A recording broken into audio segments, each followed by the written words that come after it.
Obviously, I don't think it was a smashing debut by any sense. We need to get more pass rush, and that goes for all of us. But like I said at the beginning of this, I'm proud of the way our guys competed until the end, and we'll have some more information for you after we study the tape. We had plenty of opportunities to make some plays. We didn't. Obviously, we got fooled on the pick six late in the game. Marcus Peters, Talib, those are very good players. And it's the first time we've ever played wire to wire as an offense. And we played against a good defense, and they got us tonight. Well, Rod Woodson is still with us, and I know you spent the last 3 seasons as a coach with the Raiders. So what is your impression on their first game? Before I get to that, there was a pregame interview that Jon Gruden did with another network, and he just said that Khalil Mack didn't want to be there. And that is so untrue. He called Khalil Mack. They talked one time when he first got hired. Yep. He never called Khalil again. They never had any communications. So what he's saying to the rest of his players from here on out for the next 9 years, if you got a contract and if you hold out, you don't want to be here, I'm not going to have you here. That's what you're saying? Yep. So that's the first thing. That chapped me when I saw that. Yeah. Secondly, you know Khalil. Khalil's not that type of. Khalil wanted to be there. Khalil was, and they needed Khalil there, obviously. Well, he said, Skip, I don't know, not to cut you off, Rod, but Al Michaels on the broadcast, he said, they asked him, he said, if Jon Gruden had reached out to you and he said, you're our best player and, we really want you, how can we get this done? Would you have stayed? He said yes. This is during the holdout. Yes. John did make contact at the very beginning. When he first got there. And listen, I held out twice. So I get it.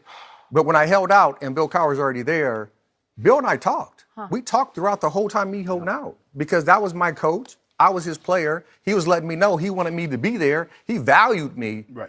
Khalil didn't see that value. He didn't see anybody reaching out to him that had any value. But at the end of the day, that's over and done. He had a great performance with the Chicago Bears, even though they didn't win. And we could see last night that they needed somebody to have the pass rush because Jared Goff had all day. He had 1 sack. And that 1 sack, he was in the pocket for 5 seconds. He was. Right. I mean, every bit. He had all the time in the world.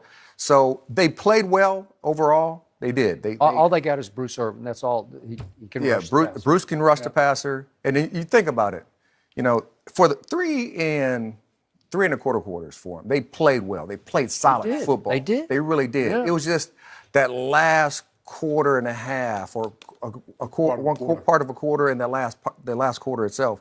It's like they just kind of fell apart. And at the end of the day, you look at the Rams, and everybody's saying the Rams. I'm saying the Rams should be in the Super Bowl with all that talent on paper, and it's going to come together. They took some shots down the field. They didn't hit any of those things. You got Gurley who came alive for them, and you think that overall this is a solid football team. But the Oakland Raiders, they had a lot of energy. They had that fan, that Oko, that black hole, they was loud. They were loud, so they were feeding off that energy. And then once they got ahead, once they lost the lead, the energy left, dissipated, and that's when they kind of fell apart. Before you speak, Go ahead.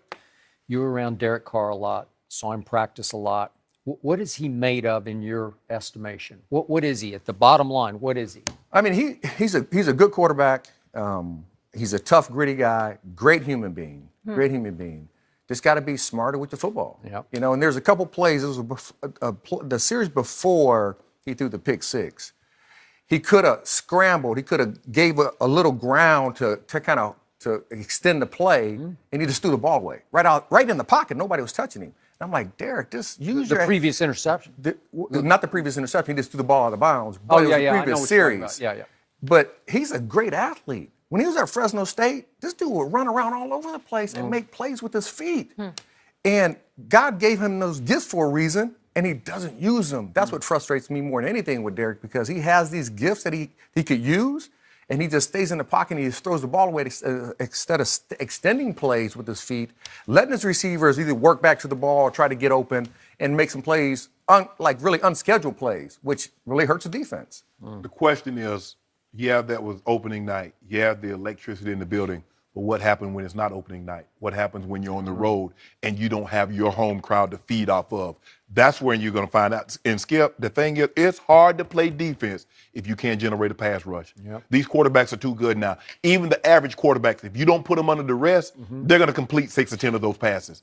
And it doesn't seem. And the thing was, is that the Raiders struggle even with Khalil in there to generate a consistent pass rush. Because if we slide the protection to him, we can neutralize him. We don't feel you have guys one-on-one that can beat us on a consistent basis. So now all we had to focus on was Khalil. Now you don't have a Khalil Mack. They can always get what we call scat protection, 5 guys out in the pass route, because they don't feel you have a guy, and Irvin is okay, he'll get a pass rush here or there, but he's not Khalil Mack. So now if we keep entering our backfield and you can't put us under the rest, you're asking for trouble. Yep. That's what makes the Patriots so great, Skip, is that they're always getting 5 guys out. They want Tom Brady to have the maximum allowable receivers in every pass play. Every once in a while, they'll have the back end and leave him in the chip or Gronk a chip sometimes. But for the most part, they're getting 4 to 5 guys out on every pass play. Offensively, I'm just not sold. I'm not sold on Derek Carr. I've said this before. He had that one great season, Skip, where he was like, I think, 4th or 5th in the MVP voting. But other than that, those are mistakes. He can't make those mistakes 4 years in. No. You can't do that. And he's still making them. So, Jon Gruden has made it very clear this is by far the best quarterback he has ever had to work with, Derek Carr. So, Jon Gruden's going to go as far with his $100 million contract as Derek Carr can take him. And last night, it wasn't far enough. And I get it because I've been around Derek. He is really a good man. He's got a good heart, good values, but there's been something missing in there that I can't explain. He was getting a little happy-footed last night, and it's easy to do when the pockets collapse inside with those two coming right down. And they weren't doing the ultimate damage. Brockers was doing the 2 big studs. The elephants are coming forward, but the other guys are making coming around the edge. So in the end,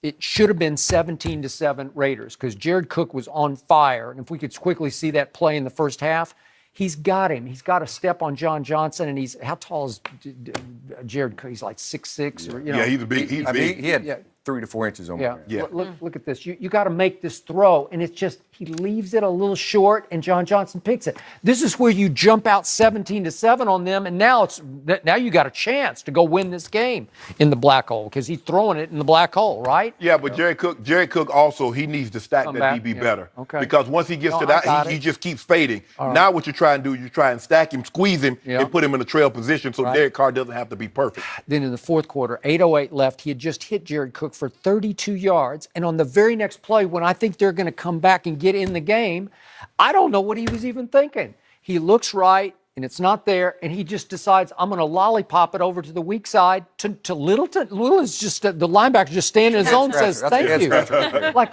what are you doing? What is that? What is he thinking? Is he trying to throw it away? I think I don't know. Did he just... And they really had, I didn't mean to cut you off, Skip. That's all right. But they really had matchup issues on the backside for the Rams because Jared Cook is a good tight end. And you really think about what is the weakness of the Rams defense?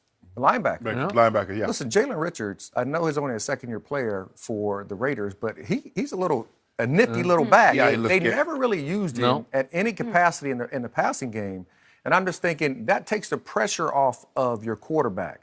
And if you're always going to say he's got to drop back 7 yards and he has to find somebody going 15 to 20 yards down the field, that's going to be some issues. Yep. Why did Littleton, that linebacker, I wasn't even really aware who he was. Right. He had 13 tackles last night because he was chasing Jared Cook a lot. Right. And he was just having to tackle Jared Cook. So he had 13. But then in the second half, Wade says, I think I want to put Talib on Jared Cook. And that's what you do. If you got a big physical corner that can play, you match up. And that's what teams normally do. When you have a good receiving tight end, they would always take one of their better cover corners and put them on you. That's what I had to do. Had to deal with Albert Lewis. I had to deal with McDaniels. I had to deal with James Hasty and Dale Carter. Yep. I went to the game praying, please leave this linebacker on me. I know it was going to be true, Skip. Please leave this safety on me. I know it was going to be true because they got no chance. Nobody gets a linebacker and says, oh yeah, I'm drafting him number 1 because he's great in pass coverage. You draft a linebacker because he can go get the quarterback. Right. That's where you draft him. You draft safety. I mean, unless it's Sean Lee, but just... Oh my God. Oh God. Come on. He's talking Where'd that come from? Because he's talking about Sean No, Lee. it's I know. Can you tell him Sean Lee and Luke Kuechly are not in the same category? Yeah, because Sean Lee's a little above Luke. Luke Kuechly he's a game changer. Yeah. He's a So is Sean generational Lee. player. And I like Sean, outside of staying healthy. But Luke Kuechly is a difference maker, and he's a generational player. Where generational players mean that he could have played in our era, he could have played in the '70s. He would play good football all I no matter know what. is last night watching Jared Cook, I was having flashbacks to a play that happened at Jerry World in a playoff game against my Cowboys. Pull that up. Ripped my guts out. Healy, you got that in the Ripped my camera? guts Go to out. Healy right quick. No. He went to Jared. He went to Jared. It was like the easiest pitch and catch I've ever seen because we're playing prevent. We got 6 DBs back on the 20-yard line. And Jared Cook's just standing on the sideline saying, throw it to me, That's Aaron. what's so I'm frustrating wide open. about Jerry Cook. His first game with the Rams, Skip, he goes for 9 for $141, and he never had another 100-yard game. He has this kind of ability. Okay, Green Bay had him. They did. You think Green? I would rather have Jared Cook than Jimmy Graham. Jimmy Graham can't run like this kid. No, he can run. This kid can run to be as big as he And is. when he decides to, he can run people Yes. He has some nastiness about him. over. Yeah. Well, You always find a way. I do. You always help find it. a way, Rod. That's He what went we to do around Jared. here. Thank you for being here.